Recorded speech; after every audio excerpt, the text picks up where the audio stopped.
All right, let's dive right into this. Welcome to today's Explainer, where we are taking a definitive, deep dive look at a book that has absolutely fascinated, intimidated, and provoked readers for years. We're talking about Robert Greene's The 48 Laws of Power. If you're looking for the ultimate summary of this massive, historically rich text, you are exactly in the right place.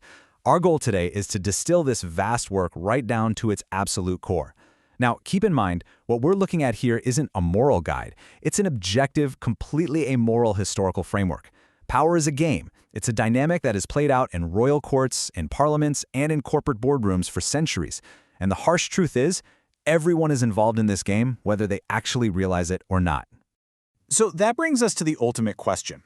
Are you a player or are you a pawn? It's a tough reality to swallow, but if you don't understand the dynamics of power, you are inevitably being manipulated by the people who do. The stakes of this explainer are pretty simple. By understanding these laws, you step off the chessboard as a piece to be moved, and you actually become the one making the moves.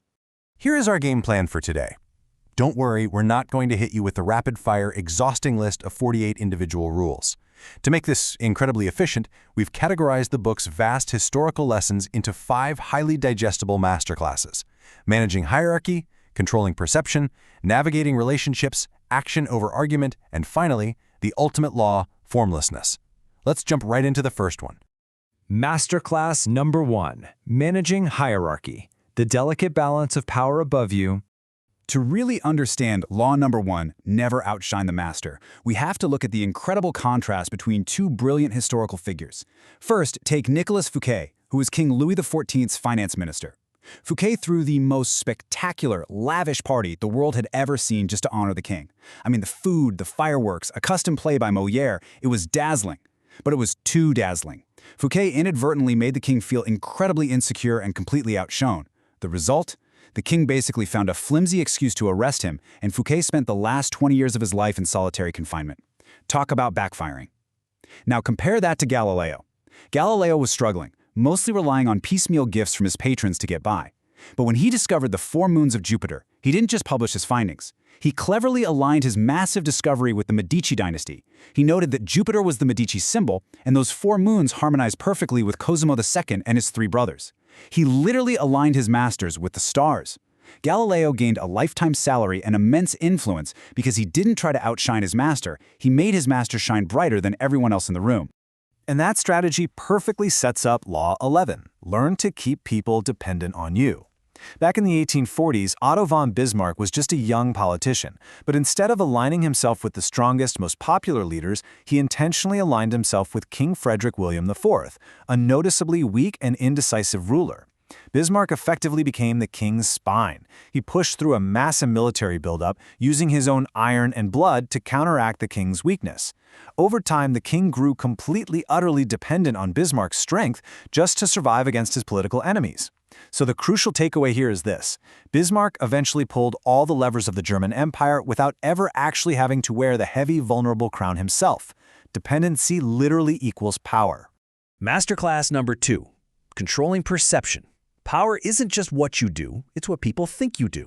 In the social realm, appearances are the barometer for pretty much all judgments. Your power is heavily dictated by the atmosphere you cultivate around yourself. And this brings us back to King Louis XIV and Law 4. Always say less than necessary. Imagine this. His ministers would spend days arguing, stressing out, and preparing these massive, detailed presentations to pitch to the king. Louis would just sit there and listen in complete silence. And at the very end of the pitch, he would simply offer 3 words, "I shall see," and then he'd just walk away. It's brilliant. His incredible sparseness of words kept his ministers terrified and constantly off balance because they couldn't read his intentions at all. They would nervously talk more to fill the silence, eventually revealing their own weaknesses and secrets. Complete silence and brevity project an enormous, intimidating sense of power. Now consider an infamous con by the Yellow Kid, who is easily one of history's greatest con artists. He targeted a wealthy businessman named Sam Giesel. And this brilliantly illustrates Law 3, conceal your intentions. It's like a magic trick. Step 1. The Yellow Kid created a familiar front, a highly lucrative real estate deal for a hunting lodge. Giesel's mind was totally consumed by this seemingly normal business deal. Step 2. While Giselle was totally distracted by the lodge, the Yellow Kid subtly introduced a second path, a completely fabricated boxing match in a local gym, coaxing Giselle into placing a massive $35,000 bet. Step 3. The trap is sprung. During the fight, one of the boxers faked his own death using a hidden ball of chicken blood. Terrified of being implicated in an underground murder, Giselle just fled. He left his 35 grand behind and completely forgot about the hunting lodge deal. By the time the victim actually realizes what's happening, the smokescreen has worked and it is far too late.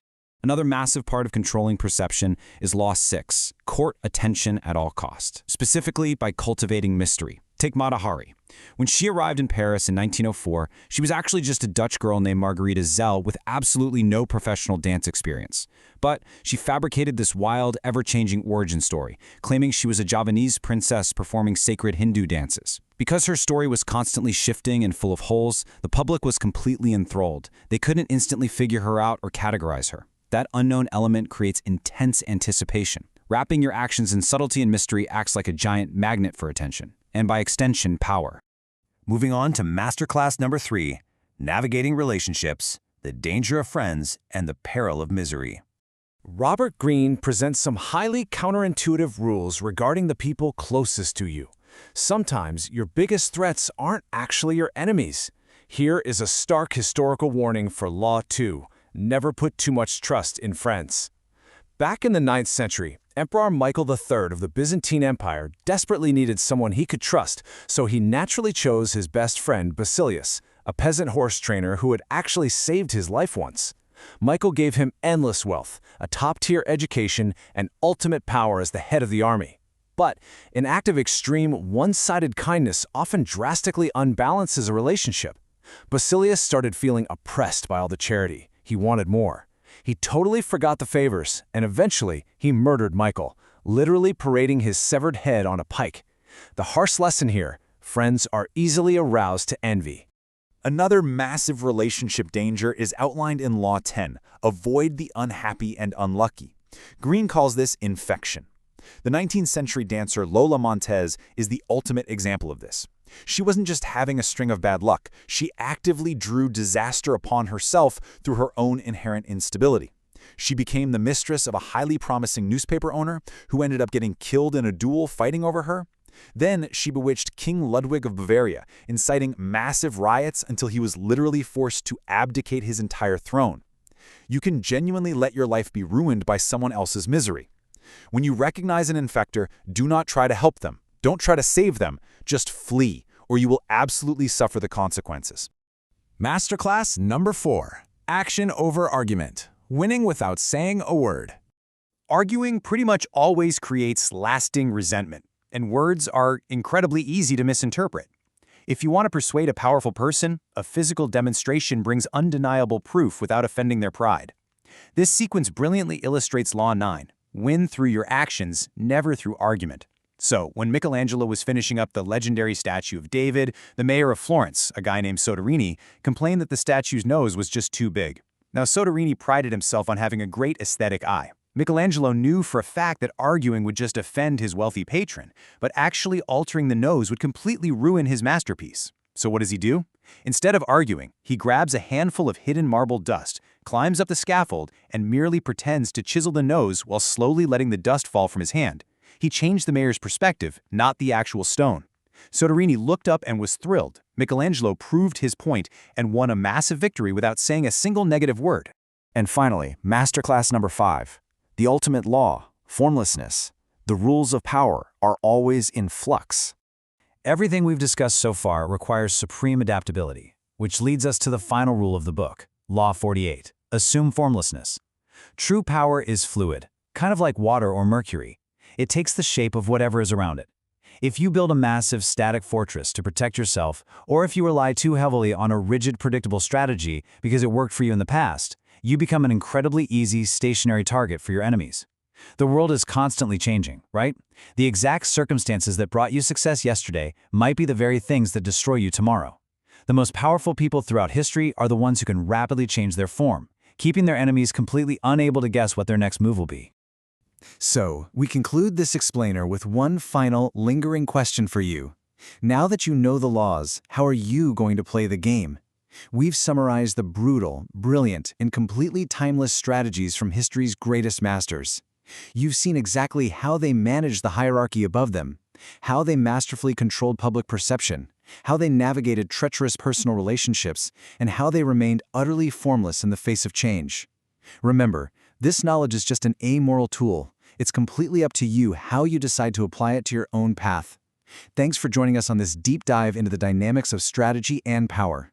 Stay focused, stay adaptable, and we'll see you in the next explainer.